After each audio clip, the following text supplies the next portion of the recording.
Hey everybody, I'm the Pigglesworth. Welcome back to Alpha Taft. Alphacraft, the commentary track, how I make Minecraft videos. Now, I know that I've been calling this how to make Minecraft videos. I know it's also not a step-by-step, hey, here's how you make a Minecraft video.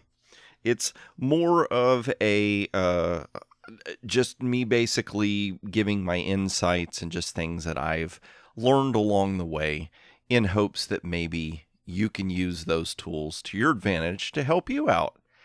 I also like to think that some of the things that I talk about could actually be applied to other things in life, not necessarily just Minecraft videos. So that's my hope anyway.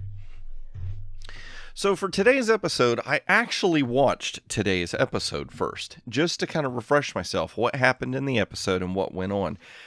Just because I had an idea of what I wanted to talk about today, but I wasn't quite certain, and I've got several different things that I want to talk about in videos, and I need to make sure that what I'm going to talk about might actually pertain to what's happening on screen, so that way I can kind of synchronize the two and use what's on the video as an example. And the process of doing that actually helped me arrive at what I wanted to talk about today. And that is having multiple things you want to do in the background. Now, I know that maybe that sounds weird or boring or not a big deal at first, but trust me, if you'll just stick around and hear what I have to say, I really, really think that this could help. I know it's helped me a ton, so I'm pretty certain it's going to help at least somebody out there. So in the process of making videos, especially as you're putting the videos out, one of the pieces of advice that I saw from a lot of different content creators was to create a schedule. We talked about this in either last commentary or the one before, I think, so I'm just going to briefly touch on it. But basically the idea is that by scheduling the shows that you're creating and putting them out, your audience can anticipate a normal time frame of when they should expect a certain video or series or something like that. So for Alphacraft, I decided that I would put Alphacraft videos out every Monday, 7 a.m. Central Standard Time. Now, there's no exact science to this. My attitude was, at the time that I was putting out the Alphacraft videos, it was kind of the new thing on the channel, so I pushed it on to Mondays because that's the start of the week, and so something new at the beginning of Monday, just to kind of like start everybody's week off, that kind of idea. No, I don't have any illusions or grand disillusions that somehow what I create can make somebody's week, but it was just this idea of you're starting a week, so start of something fresh and new, kind of linking those things mentally in the back of your mind, and maybe that would make people interested in the show. I picked 7 a.m. Central Standard Time because I live in Central Standard Time. 7 a.m. means that I'm usually headed to work. So if there's an issue with the video, if there's something that needs to be fixed or edited, there have been several times where I've actually uploaded videos overnight, and in the morning right before I go to work, I'm doing the final touches. I'm adding a thumbnail, I'm adding the video to the appropriate playlist, fixing the video descriptions, things like that. And so it's nice to have the video coming out after I'm leaving the house to go to work, so that I have those few extra minutes in the morning. I can do the last final touches to the video and then release it. Now, I've noticed over time, I have a decent track record of when I release videos at 7 in the morning, my time, that it seems to have a decent cycle of people getting a chance to watch it. At least last I remember, it was so weird seeing the Nether tunnel the old way now that I've seen it the new way.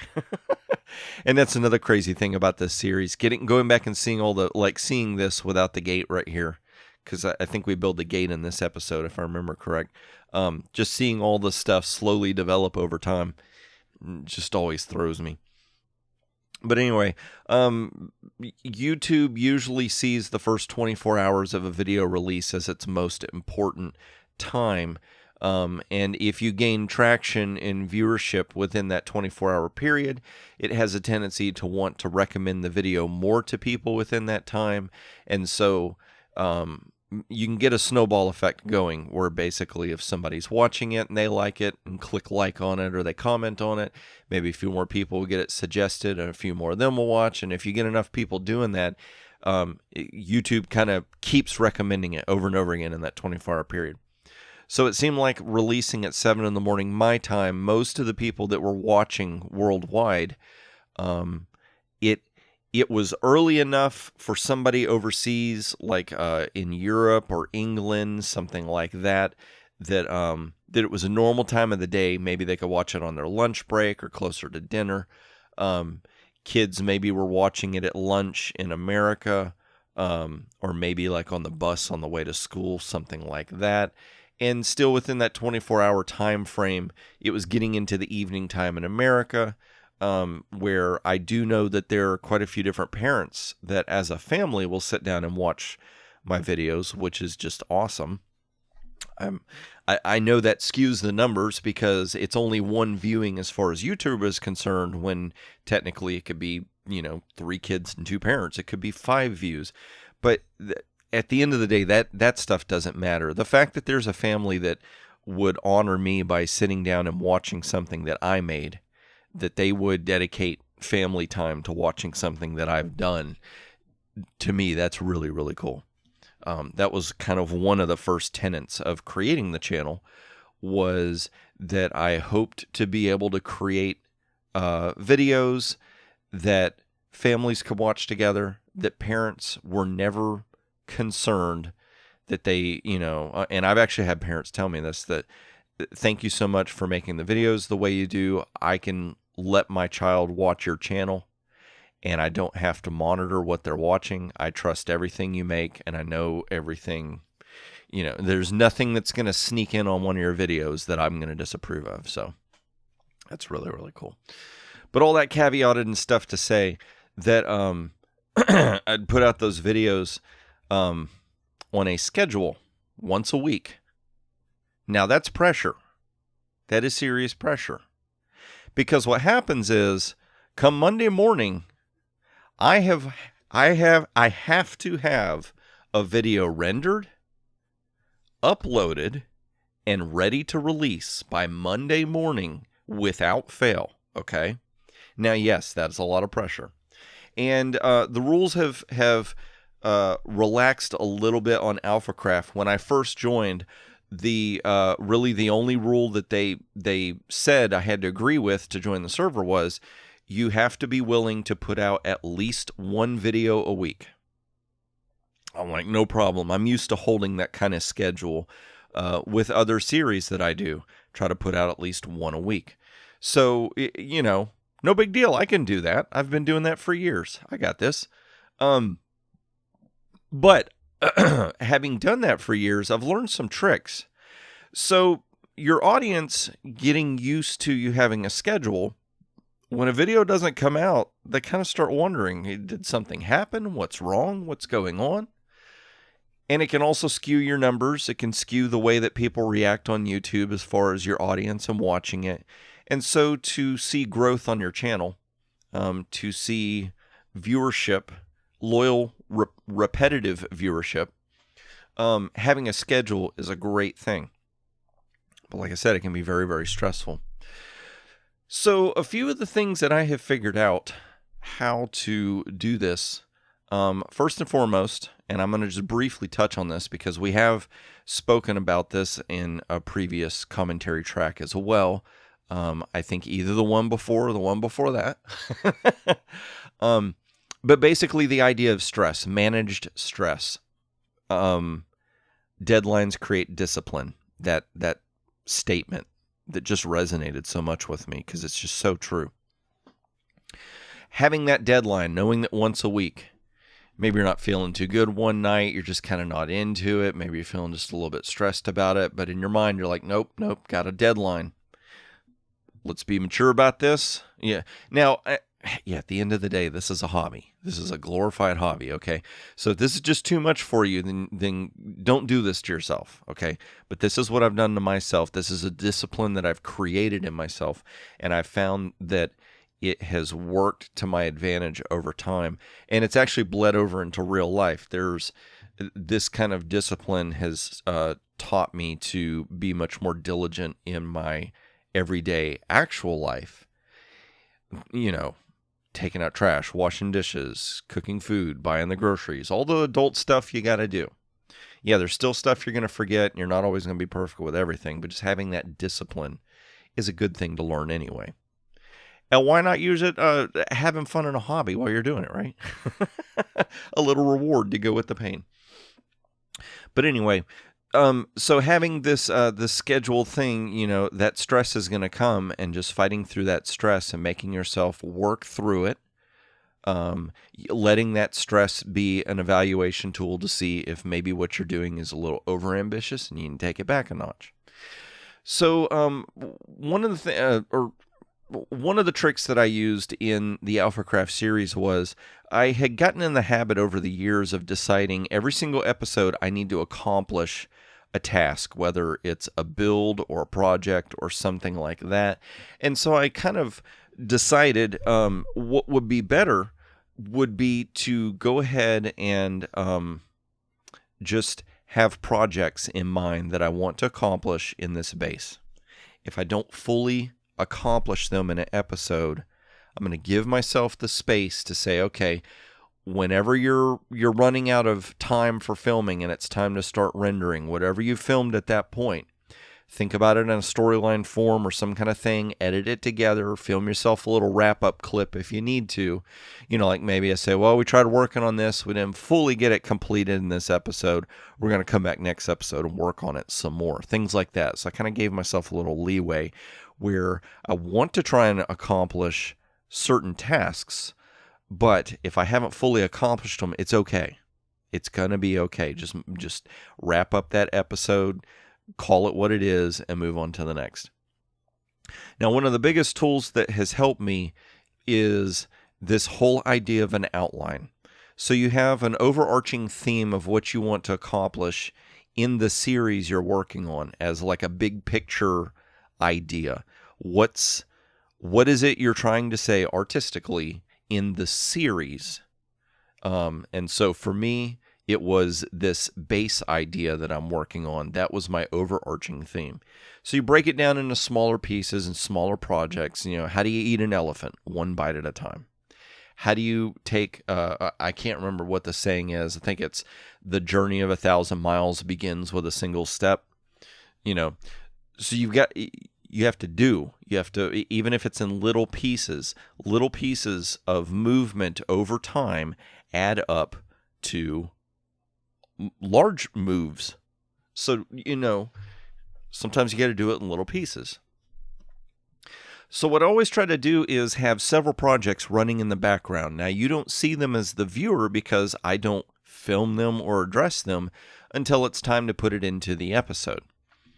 So, for instance, the gate that you're going to see me build here, I actually had this gate designed and built in a creative world, working out the designs, probably 4 weeks before this episode was filmed.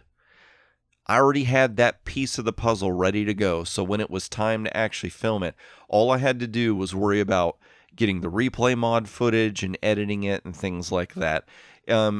Pre-planning builds like that also helps you know in advance, especially when you're at this stage of the game where you're still kind of at the beginning. You haven't accumulated a massive amount of materials. You're still trying to get stuff. So it helps you focus and know, maybe a build you got coming up is going to involve a lot of wood. Okay, I need to focus on chopping a bunch of trees in my spare time. Or I need to arrange with somebody on the server. Maybe I can give them a couple diamonds if they can get me a chest of wood, something like that. It just helps you plan in advance, so that way the day of recording, you're not panicking going, now what do I need to build? Oh my gosh, I don't have that. Oh my gosh, I'm freaking out. Everything that I was going to do is come crashing down because I don't have the stuff I need to build it. Hair's on fire, and now everything falls apart. Now, the other beautiful thing is because you have multiple projects that you're working on in the background, say the upcoming episode, I decided, okay, I'm going to build my gate, this gate that we're going to see in this episode. I'm building that in the next episode, and I've got all the materials ready to go, and something happens. Maybe I miscalculated and I don't actually have enough material. Maybe I thought the project was good to go because by the end of the week, I should have enough time to chop the trees and get the wood that I need to build it. And then when it comes time for building day, maybe a couple of days during the week, I wasn't able to play. Something happened. The car broke down. I got sick. Work wanted me to go on a trip for a few days or something. All these different things that come up. If you're a parent with children get sick, they have games to be taken to. You have to go to parent-teacher conferences. There's all kinds of little things that happen that you can't predict. And so having these multiple projects running in the background, and don't make every project a grand project. You kind of diversify them. This is the same basic ideas about people that are doing investments. You place your investments in multiple different areas of different vehicles that create interest for you, different ways of creating money, different risk levels, and you evaluate those over time and move it around so that if any one thing goes terribly wrong, like say you're dumping all of your savings into buying gold, and then for some reason the price of gold just tanks. There goes all your investment. But if you've diversified your investment, you have some of them maybe in CDs, which are traditionally very secure. You put some into commodities like silver or gold or something like that, and maybe you put some in some stocks in a company or something. Because you've put them in different places with different things that affect them and methods, if one thing goes bad in the market, your other investments don't suffer, so you don't suffer such a huge loss. Now, likewise, of course, because you haven't dumped all your money in one thing, if one thing goes wildly successful, not all your money grows like crazy, but it's a little safer long run to diversify.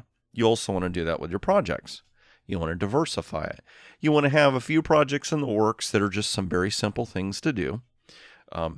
Or maybe storyline ideas, or just a talk, or maybe like you want to do a Q&A session where you just have viewers send you questions and you answer them while you're chopping trees for an upcoming episode you're planning for.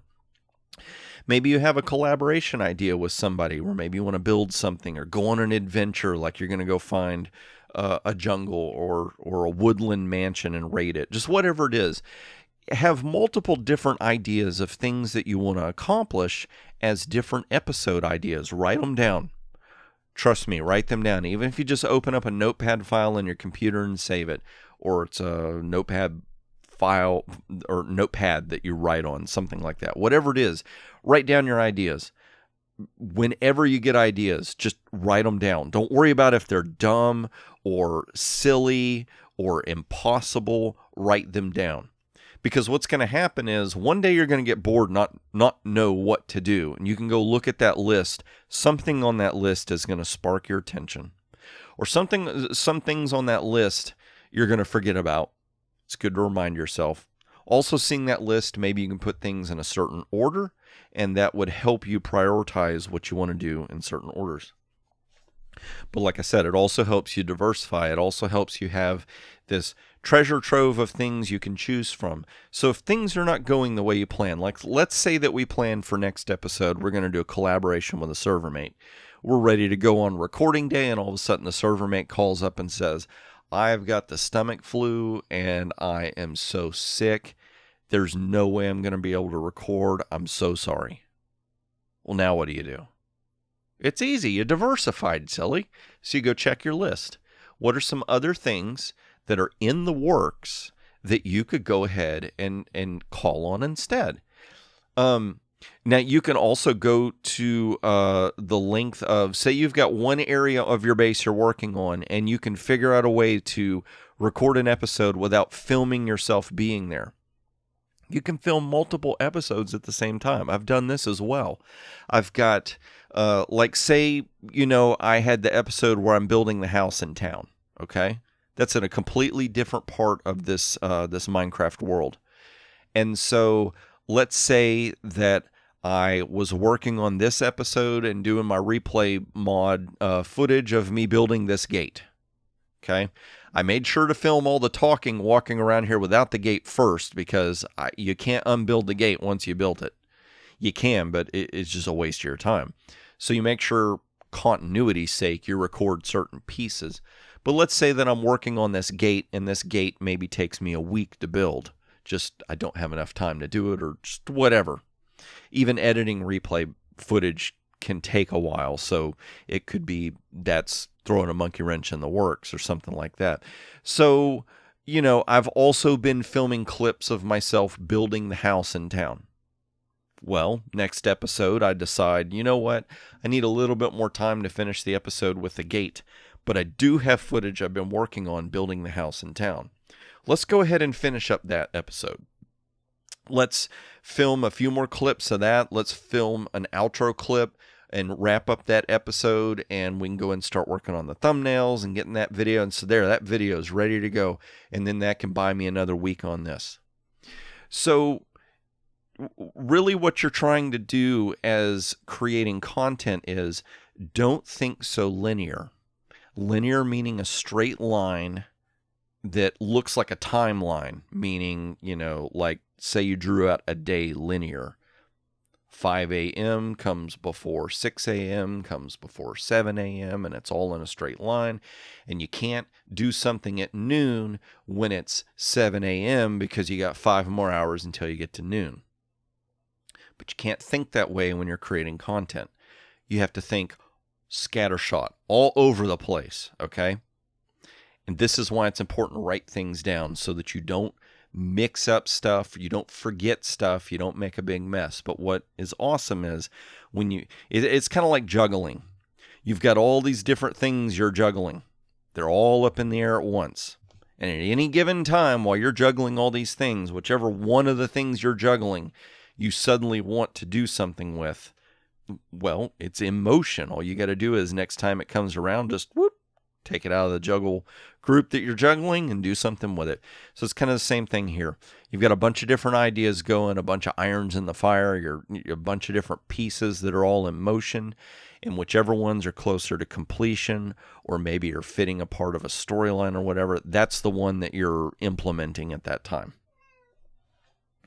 Now, like I said, this comes in handy even in like real life. Like, I've had a point in my life within the past few years where I was having to remodel a house that my wife and I purchased, and then remodel a house that we had moved out of. And so you have to learn how to juggle things. One day you intended to paint, but then you run into a scenario where, oh great, I just found out there's something wrong with the drywall. Now I got to fix that before I paint. Well, no, not fair, darn it. I was ready to paint today. Now you can't have that attitude. You have to be fluid. You have to have a bunch of different options ready to go, and you have to be quick on the draw. You have to be quick to move and change and adjust. I hope that all makes sense. But yeah, that's the basic idea of today's commentary track. My suggestions for how do you maintain a series that is on a tight schedule. How do you keep it going? And how do you make sure that you've always got material ready and available to use? It gets even trickier when you start doing multiple series. I want to say at one time I actually had it where I had maybe 3 or 4 different series running at the same time. And part of it was I had figured out little tricks. Like with Alphacraft, it's survival. So there's everything that comes with that. You have to gather all the material. You have to design the thing. You have to build it. All that stuff. Okay. I had a modded series running. And so the idea for the modded series was I'm just going to pick a part of the mod. Not like take it apart. I'm going to choose a segment of the mod. And I'm just going to experiment with that on camera. I'm going to hit record for 30, 40 minutes and just play the game almost like a live stream. And if I run into trouble, just, go with the flow, just roll with the punches and ask the audience to help me if I can't figure something out. So it's easy peasy, right? Hit record in 40 minutes, you got an episode, good to go. Also had, I think at the time it was like Horrify I was doing with Ike and, I'm horrible with names. I can see his goofy, silly little face. Kemet, that's who it is. Kemet's little Minecraft character, so silly looking in the face. But that was an easy series because it was 20-minute episodes, and so what we would do is we'd just hit record and play. We'd usually in a session record 3 or 4 different episodes. So, you play for about an hour and a half. You got 3 or 4 episodes worth of footage, which means one recording session gets me 4 weeks of material. See how easy that is? So you also diversify in the style or type of series that you're working on. Don't try and do like 6 survival Minecraft series all at once. You'll blow a gasket unless you're doing it full time. And even then, you're probably going to burn out real quick trying to do it. Pick and choose a few different series. Maybe you've got a series where it's a tutorial, and then you've got one that's survival. Maybe you have one where all you do is you explore texture packs, or you do adventure maps, or you play mini games with friends. Just whatever it is, you find different ways to do things at different complexity levels. That way you have also variety. You don't get bored. You don't get worn out. And there again, like I said before, you've diversified. You got a bunch of irons in the fire. You've always got something available to choose from. You always got something going.